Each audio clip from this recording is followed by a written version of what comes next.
All right. I'm recording. All right. 3, 2, 1. So this pitch does not have a specific topic. We were writing the script. We just wrote any pop culture we thought of at that very moment. Let's talk Spidey. New movie is absolutely, undeniably perfect. It is the best movie that came out in the century and is better than Endgame. Did you cry? Yes, especially when Aunt May died and said, with great power, there must also come great responsibility, which, fun fact, is the original line from the 1963 Stanley and Steve Ditko comics. My favorite part is when the three Spider-Men swung in together in one frame and Tobey Maguire screamed, "Woo!" I cried in that scene. I also loved the scene in the high school when they were fighting the cure for their villains. That's enough, dude. No, please let me run for a bit. Especially in the high school when they're finding the cure for the villains, and Tom asks Toby, "How are they gonna find out?" Anyway, let's talk about something that is not Spider-Man. Okay, then. Let's talk about my favorite anime, Haiku. Haiku is about a high school volleyball team named Kurasuno High that shows them, well, playing volleyball. They get into the nationals, and we see them becoming the best team in Japan. We have not finished it, so it's just the first 4 seasons. Watching the main characters rise from fallen champions to the best in the world is very satisfying. The art style and animation are incredible, with many changes in tone and texture with seamless transitions. It's an 18 out of 20, and we would recommend it. The next thing we're going to be talking to you about is JoJo's Bizarre Adventure.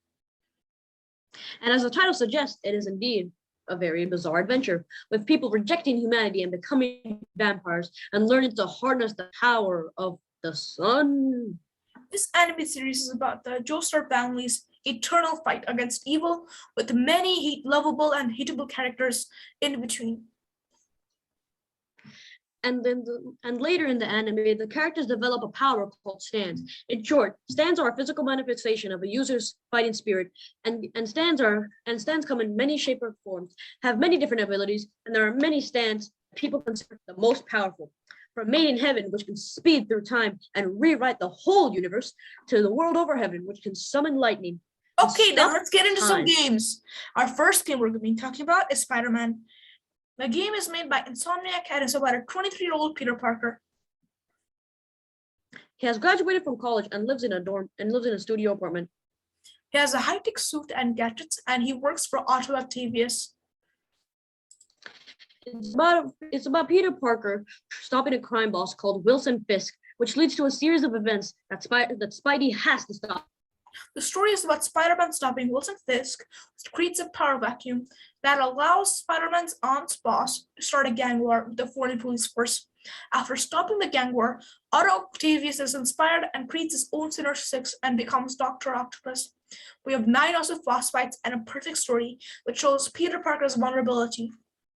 The next game we'll be talking about is an indie game, meaning it's a game created by a small amount of people. And the game is called Cuphead. It's a story about 2 brothers, Cuphead and Mugman, and their grandpa, Elder Kettle.